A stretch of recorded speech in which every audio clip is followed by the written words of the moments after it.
मेरा नाम सुहानी है। सब लोग कहते हैं कि तुम इतनी सुंदर हो कि चांद भी तुम्हारे आगे फीका लगता है। सच में मैं बहुत सुंदर थी। मैं जितनी सुंदर थी उतनी ही धन दौलत से भरपूर थी।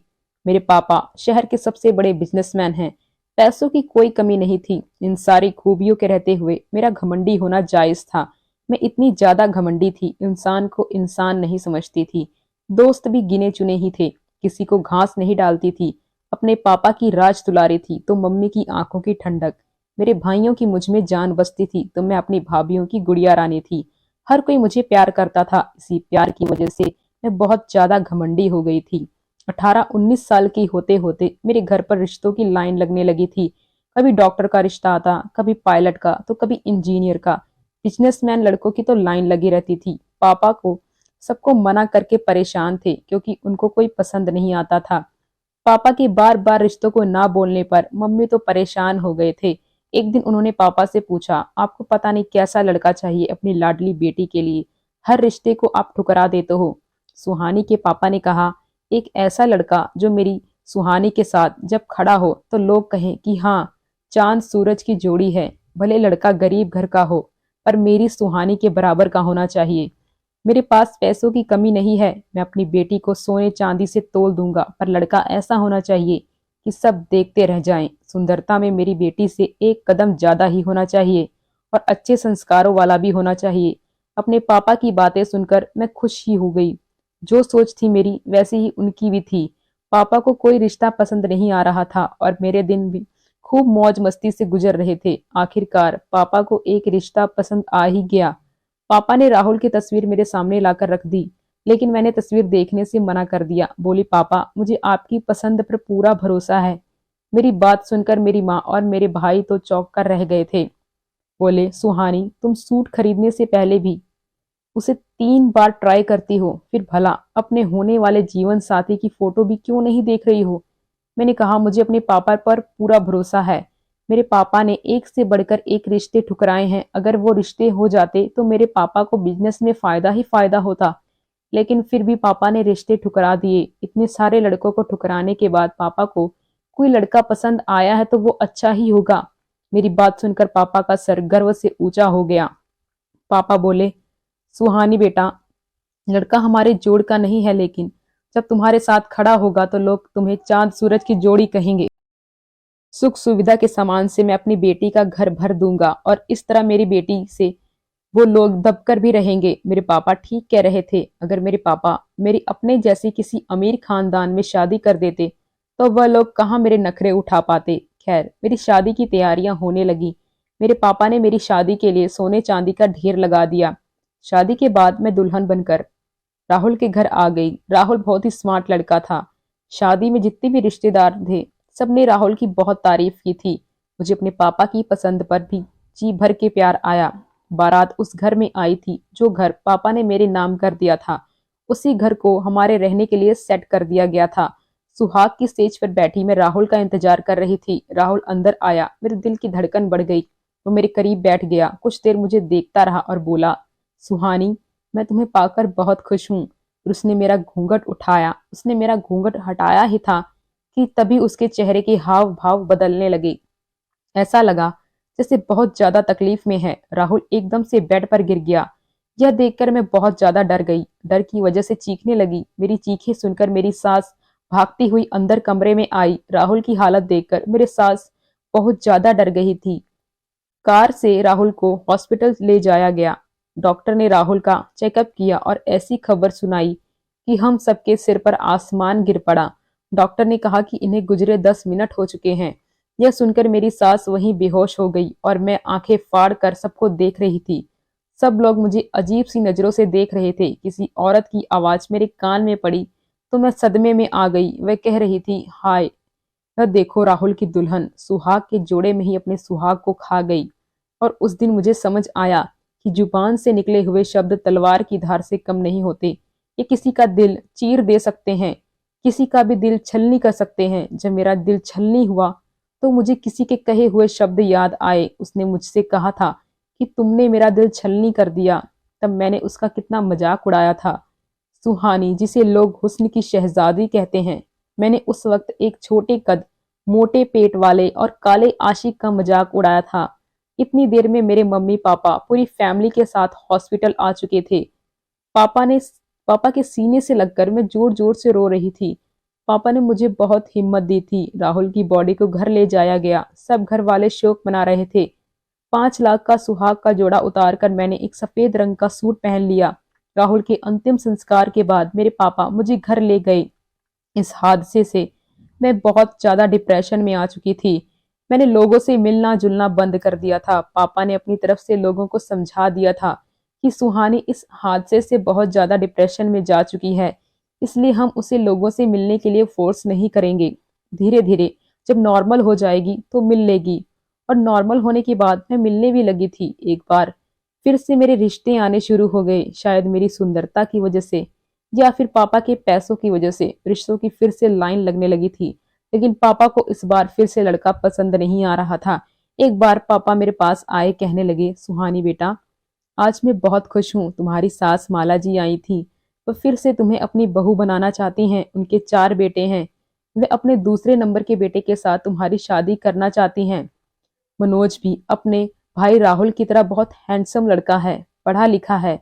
हमें और क्या चाहिए? बताओ सुहानी, तुम्हारी क्या राय है?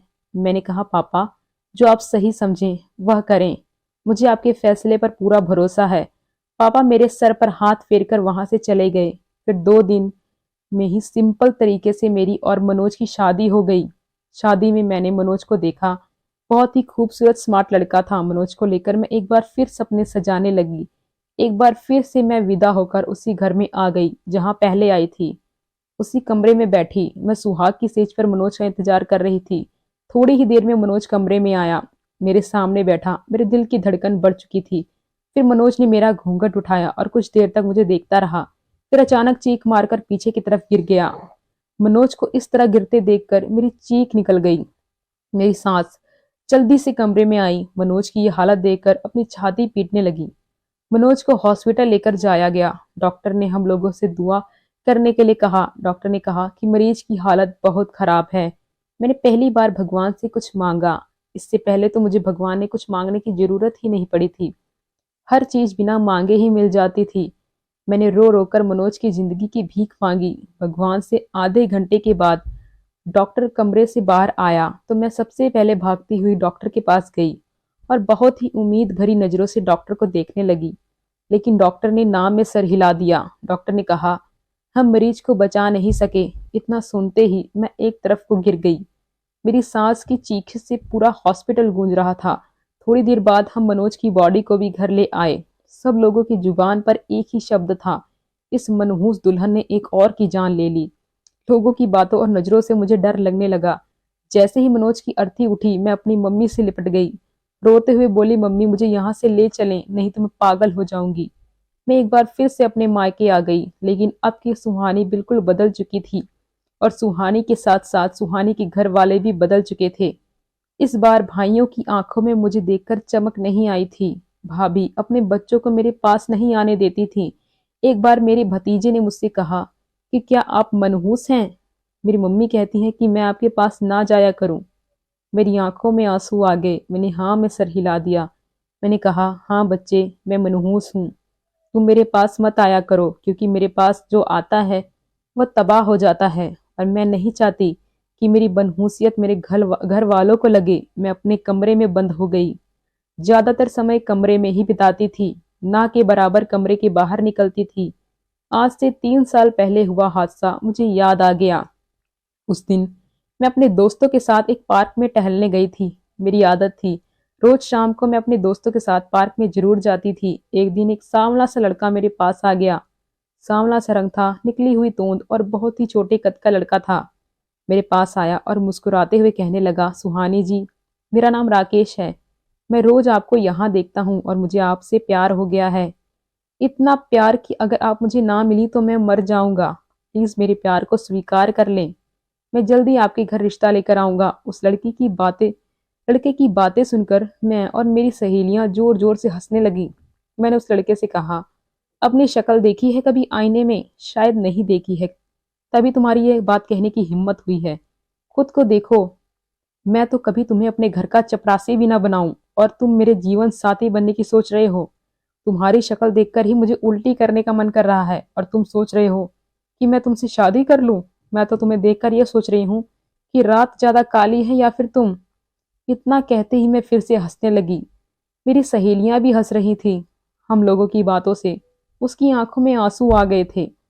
आंखों में आंसू भरे हुए बोला, तुम्हारी बातों ने मेरा दिल छलनी कर दिया है। इस छलनी दिल से तुम्हें श्राप देता हूँ कि तुम कभी जीवन में सुखी नहीं रहोगी। तुम अपनों के होते हुए भी इस दुनिया में अकेली रहोगी। तुम हर जगह से धुतकारी जाओगी। तब तुम यह सोचने पर मजबूर हो जाओगी कि रात ज्यादा काली है या फिर तुम्हारा नसीब। राकेश मुझे श्राप देकर जा चुका था और मैं वहीं जमीन पर खड़ी रह गई थी। एक पल के लिए तो राकेश का श्राप सुनकर मैं डर गई थी, पर फिर मेरी सहेलियों ने मुझे समझाया तो खुद को थोड़ा नॉर्मल किया। मैंने अपने दिल को समझाया कि श्राप वगैरह कुछ नहीं होता। उस पल मुझे कहीं लगा नहीं लगा कि उसका श्राप मुझे लगेगा, क्योंकि मैं मॉडर्न थी। लगभग एक हफ्ते के बाद मैं उसी पार्क में टहल रही थी जब एक बच्चा रोता हुआ मेरे पास आया था। सुहानी दीदी, मैं राकेश भैया के पड़ोस में रहता हूँ। राकेश भैया हमें छोड़कर चले गए। उनकी माँ का रो रो कर बुरा हाल है। उस दिन जब आप लोगों ने उनका मजाक उड़ाया था तो उन्होंने मुझसे कहा था कि अगर मुझे कुछ हो जाए तो इस लड़की को आकर जरूर बताना। मैं इस दुनिया से जाऊंगा तो इस लड़की की वजह से जाऊंगा। सुहानी दीदी, मैंने राकेश भैया की बात को मजाक समझा था, लेकिन आज ही मुझे खबर मिली कि राकेश भैया हम सबको रोता हुआ छोड़कर जा चुके हैं।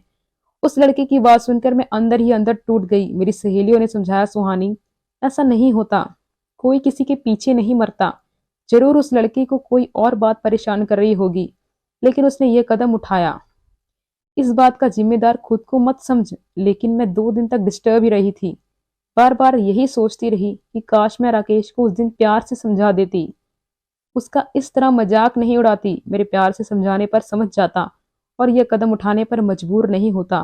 फिर धीरे धीरे वक्त के उसकी बातें मेरे दिल दिमाग से निकलती गईं। आज 3 साल बाद राकेश की कहे हुए शब्द याद आ रहे थे। मैं दावे से कह सकती हूँ कि राकेश का श्राप मुझे लग चुका है। आज मैं अपनों के होते हुए भी अकेली हूँ। मैं हर तरफ से धुतकारी जा रही थी। आज वाकई मेरी किस्मत वाली भयानक रात से भी काली हो चुकी थी। मैं अपनी किस्मत का सोचकर रोने लगी। पापा मेरे पास आए, बोले, बेटी सुहानी, माला जी अपने तीसरे बेटे के लिए तुम्हारा हाथ मांग रही हैं। पापा की बात सुनकर मैं हैरान रह गई। मैं जोर जोर से ना में सिर हिलाने लगी। मैंने कहा, पापा, अब मैं शादी का नाम भी नहीं लेना चाहती। शादी करना तो दूर की बात है। मेरी बात सुनकर पापा की आंखों में आंसू आ गए। पापा की आंखों में आंसू देखकर मैं भी रो पड़ी। पापा बोले, सुहानी, हालात हालात हमारे कंट्रोल में होते तो मैं कभी भी ऐसा नहीं होने देता। मैं तुम्हारे दर्द को महसूस कर रहा हूँ, लेकिन सुहानी मैं मजबूर हूँ। मैं क्या करूँ। तुम्हारी भाभी अब अपने पति से जिद कर रही हैं। वे चाहती हैं कि वह इस घर को छोड़कर अलग हो जाएं। उनका कहना है कि तुम मनहूस हो। न जाने अपनी बेटियां होते हुए भी उन्हें मेरी बेटी को मनहूस कहते हुए क्यों डर नहीं लगता। तुम्हारी भाभीियों का मानना है कि तुम जैसे अपने पति को खा गई हो वैसे ही उनके पति को भी खा जाओगी। तुम्हारी भाभी जो भी बात कर रही हैं बहुत ज्यादा गलत कर रही हैं, लेकिन मैं उन्हें ये सब कहने से रोक नहीं सकता। अगर वह मेरे बेटी को मुझसे छीन कर ले गई तो मैं जी नहीं पाऊंगा। मेरे पापा की बातें सुनी और अंदाजा लगाया कि हर इंसान मजबूर है। मेरा बाप अपने बेटों के प्यार में अंधा होकर कुछ सोच नहीं पा रहा है। ये सब सोचकर मैं अपने पापा को कहा, पापा, आप अपने बेटों के साथ खुश रहें। एक बार फिर से मैं विदा होकर चली गई तो अपने सास के तीसरे बेटे को भी खा जाऊंगी। पापा के कहने पर मैंने तीसरी शादी के लिए हाँ कर दी। मेरी बड़ी भाभी हंसकर बोली थी, सुहानी, तुम्हारी सास बहुत ही लालची औरत है। उसे अपने बेटों की जान की परवाह नहीं है। उसे तो परवाह है तो तुम्हारे बाप के द्वारा दिए गए पैसों की, जेवर की। बेटे की मौत के बाद तुम्हारे पापा और भी ज्यादा बढ़ा चढ़ा कर देते हैं। भाभी की बात सुनकर मैं चुप हो गई। तीसरी शादी मैंने बहुत डरते डरते की और शादी की पहली रात में वही हुआ जो मैं पहले से जानती थी। मैं फिर से विधवा हो गई थी। इस बार मेरे पापा मेरे पति के अंतिम संस्कार के बाद मुझे नजरें चुरा कर चले गए। मुझे अपने साथ अपने घर नहीं लेकर गए। उसी घर में रहती थी। हर वक्त मैं अपने कमरे में पड़ी रहती थी। कुछ भी अच्छा नहीं लगता था। राकेश का श्राप हर वक्त मेरे आसपास मंडराता हुआ महसूस होता। मेरी सास तो मुझसे बात ही नहीं करती थी। मुझे खाना देना तो दूर की बात, जब भूख से बहुत ज्यादा तड़पने लगती तो किचन में जाकर देखती थी जो भी बचा कुचा मिलता उसे खा लेती थी। इस वक्त भी मैं भूख से बेचैन हो रही थी। किचन का चक्कर लगाकर देखा, कुछ भी नहीं था कि तभी किसी ने दरवाजा खोला। एक हाथ अंदर आया और खाने से भरी हुई प्लेट अंदर कमरे में रखकर हाथ फिर से गायब हो गया। जो कोई था कमरे के बाहर से ही खाना की प्लेट अंदर करके जा चुका था। मैं हैरान रह गई। इस घर में मेरा कौन हमदर्द था? मेरी सास तो मुझसे इतनी नफरत करती थी, फिर अब ऐसा रोज होने लगा। रोज शाम को एक प्लेट खाना कोई मेरे कमरे में दे देता, उसका सिर्फ हाथ ही देख पाती थी। कोई मर्दाना हाथ था। हाथ को देखकर अंदाजा लगाया जा सकता था कि वह लड़का जो कोई भी है बहुत ही हैंडसम और स्मार्ट है। उसकी खूबसूरत मजबूत कलाई पर बंधी घड़ी बहुत ही अच्छी लगती थी। एक बार उसने देखने की कोशिश की। जैसे ही उसने खाना अंदर रखा, मैं जल्दी से कमरा खोलकर बाहर आई, लेकिन तब तक वह गायब हो गया था। फिर मैंने उसे देखने की कोशिश छोड़ दी थी। बस बेड पर बैठी देखती रहती कि वह खाने की प्लेट अंदर कर देता है और आराम से गेट को दोबारा बंद करके चला जाता है। ऐसे ही 5 महीने गुजर गए थे। एक दिन मेरी सास मेरे पास आकर बैठ गई और बोली, सुहानी, मैं तुम्हारे पापा से अपने चौथे बेटे के लिए तुम्हारा रिश्ता मांगती हूँ। उन्होंने इजाजत दे दी है। परसों तुम्हारी मेरे सबसे छोटे बेटे के साथ शादी है। अपनी सास की बात सुनकर मैंने अपनी सास के आगे हाथ जोड़ दिए और कहा, बस करें। आप कैसी माँ हैं? मुझे तो लगता है कि ये बेटे आपके सगे बेटे नहीं हैं, वरना कोई भी माँ अपने बेटे की मौत को यूं दावत नहीं देती। आखिर ऐसी कौन सी चीज है जो आपको अपने जवान बेटे की कुर्बानी देने के लिए मजबूर करती है? कि पैसा, दौलत, गाड़ी या बंगला ठीक है, मैं सुबह ही वकील को बुलाकर यह सब कुछ आपके नाम कर दूंगी, मगर अपने बेटे की जान मुझसे बचा लें। मुझे तो किसी का श्राप लगा है, मेरा सुहाग कभी भी सलामत नहीं रहेगा। मेरी सास घूरते हुए बोली, किसकी बददुआ लगी है तुम्हें? उनकी आंखों में चमक दिखाई दे रही थी। मेरी बड़ी भाभी की बात मुझे सच लगी थी। मेरी सास एक लालची औरत है। भला ऐसा कैसे हो सकता है? एक औरत अपने 3 जवान बेटों की मौत के बाद एक मनहूस लड़की को फिर से अपनी बहू बनाना चाहती है।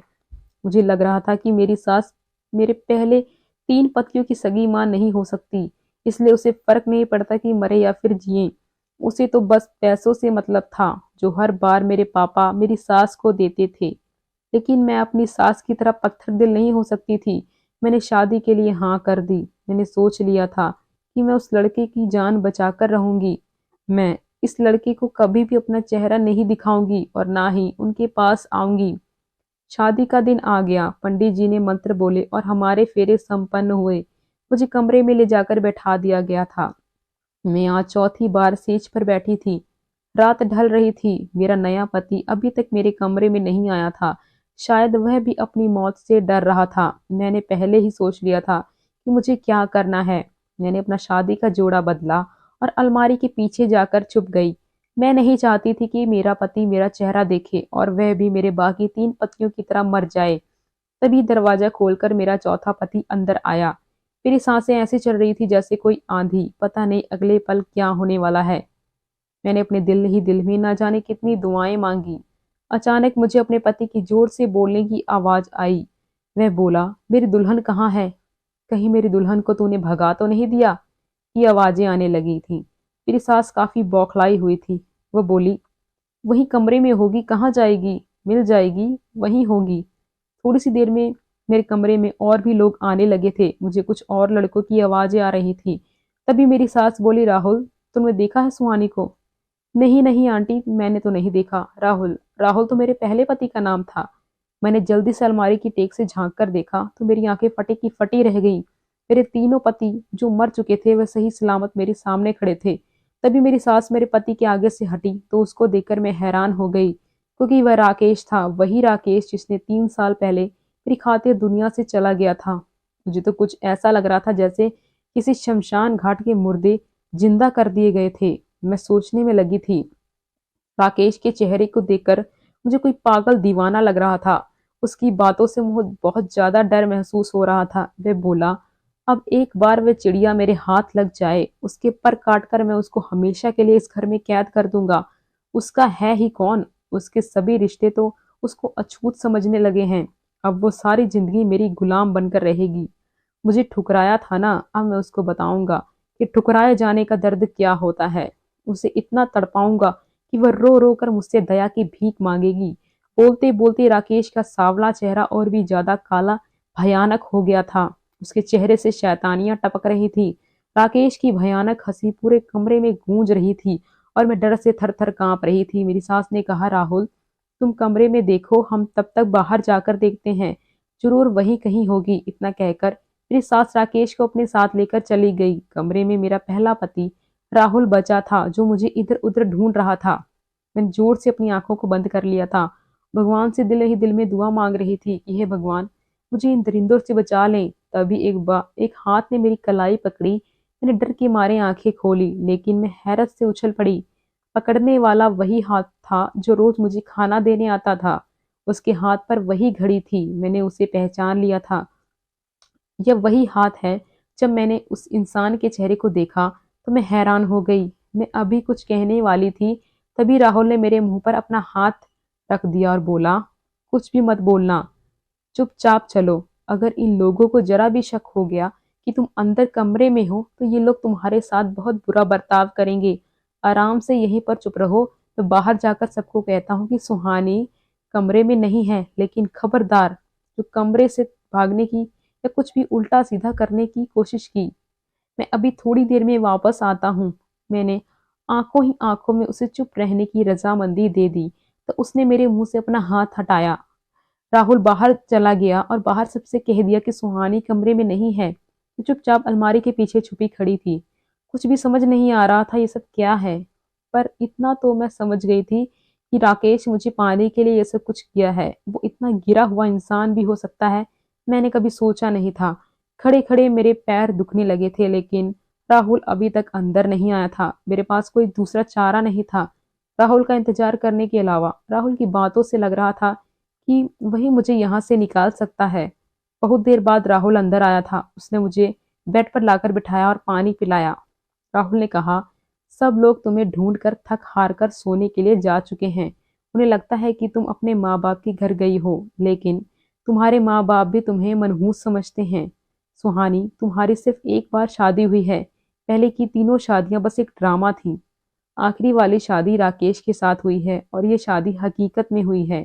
3 साल पहले जब तुमने राकेश को ठुकरा दिया था तो राकेश बहुत जुनूनी बन गया था। उसने तुम्हें पाना अपनी जिद बना लिया था, लेकिन तुम्हें पाना बहुत मुश्किल था। राकेश जैसे बदसूरत लड़के के साथ तुम्हारे माँ बाप कभी भी तुम्हारी शादी नहीं करते। और फिर उसने तुम्हें हासिल करने के लिए एक प्लान बनाया। उसने अपने तीनों दोस्तों को शामिल कर लिया था। इस प्लान में राकेश की माँ, शादी कराने वाला पंडित और भी मौजूद था। तुम्हारे पापा इतना पैसा देते थे कि किसी का भी मुंह बंद करने के लिए काफी होता था। पंडित को पैसे देकर शादी के गलत मंत्र पढ़ाए पढ़ाए गए थे। डॉक्टर को पैसे देकर ये कहने के लिए कहा गया था कि मरीज मर चुका है। तुम्हारी पहली शादी का नाटक मेरे साथ हुआ था। एक के बाद एक तुम्हारी 3 शादियां होती चली गईं और तुम्हारा पति मरता चला गया।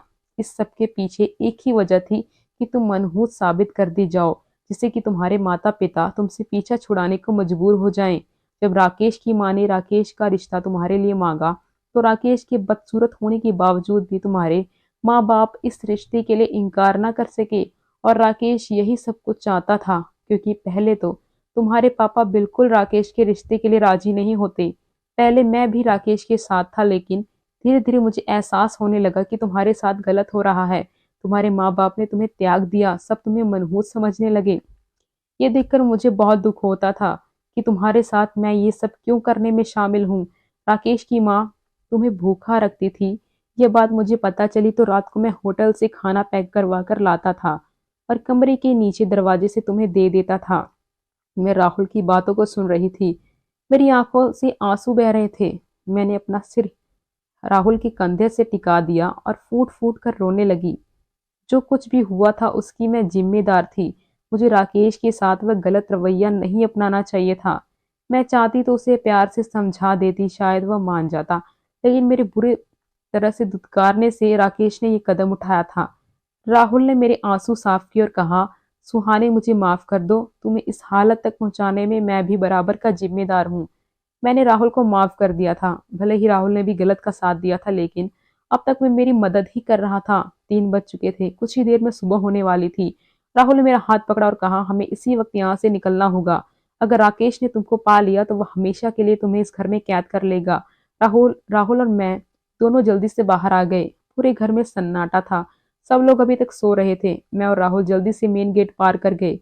राहुल मुझे मेरे घर के गेट पर छोड़कर चला गया था। अंदर कई सब लोग मुझे इस समय देखकर हैरान थे। लेकिन फिर मैंने पापा को सारी बात बताई। मेरी बात सुनकर पापा को बहुत गुस्सा आया था। सबने मुझे बारी बारी से रोते हुए गले लगाया। मेरे भाइयों ने भी मुझसे माफी मांगी। सुबह होते ही पापा पुलिस के पास गए और पुलिस को लेकर राकेश के पास पहुंच गए। फिर राकेश को और उसकी मां को गिरफ्तार कर लिया गया। राहुल ने इस पूरी घटना की गवाही दी थी। जो लोग भी इस साजिश में शामिल थे सबको गिरफ्तार किया गया। राहुल को भी पुलिस ने गिरफ्तार किया था, लेकिन राहुल ने पुलिस के साथ दिया था और मुझे भी उन लोगों से बचाया था, इसलिए राहुल को पुलिस ने जल्दी ही छोड़ दिया। मेरे पापा ने राकेश से मुझे तलाक दिलवा दिया था।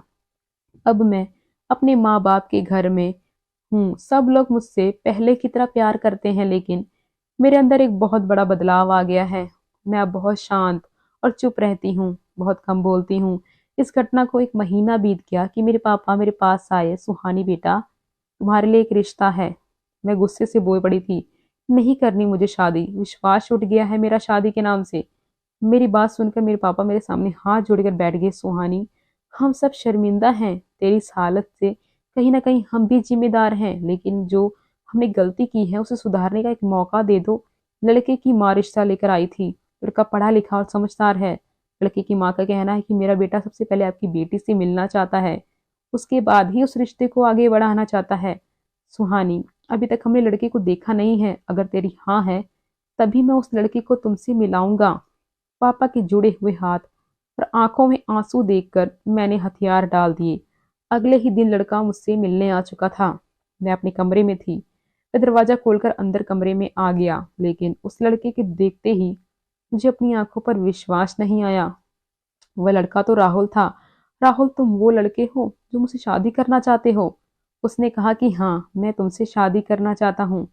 प्यार कर बैठा हूँ तुमसे। तुम्हारे बगैर जीने से डर लगता है, लेकिन एक बार मैं तुम्हारी सहमति लेना चाहता हूँ। तुम्हारी हाँ के बिना मैं ये शादी नहीं करूंगा। हमेशा के लिए तुम्हारा प्यार अपने सीने में दफन कर लूंगा। बोलो सुहानी, क्या तुम मुझसे शादी करने के लिए तैयार हो? राहुल की बात से मेरी आंखों में आंसू आ गए। अब तक उसने जितना मेरा साथ दिया था, उससे यह तो साफ जाहिर था कि राहुल एक अच्छा इंसान है। मैंने अपनी आंखों में आए आंसुओं से खुशी में हाँ में सिर हिला दिया। मेरी हाँ सुनते ही राहुल खुशी से पागल हो गया। अचानक उसने मुझे कसकर अपने सीने से लगा लिया। राहुल के चौड़े सीने से लगकर मुझे जो सुकून मिला, सुकून के लिए मैं कब से तरस रही थी। दिल ने चाहा कि समय रुक जाए और मैं उसके सीने से लगी रहूं। मेरी जिंदगी से गम के बादल हट गए थे और बस खुशियों की धूप चमक रही थी। दोस्तों, वीडियो कैसा लगा कमेंट करके ज़रूर बताना। वीडियो को लाइक और चैनल को सब्सक्राइब कर देना ताकि ऐसी कहानियाँ आपको और सुनने को मिलें। Thanks for watching.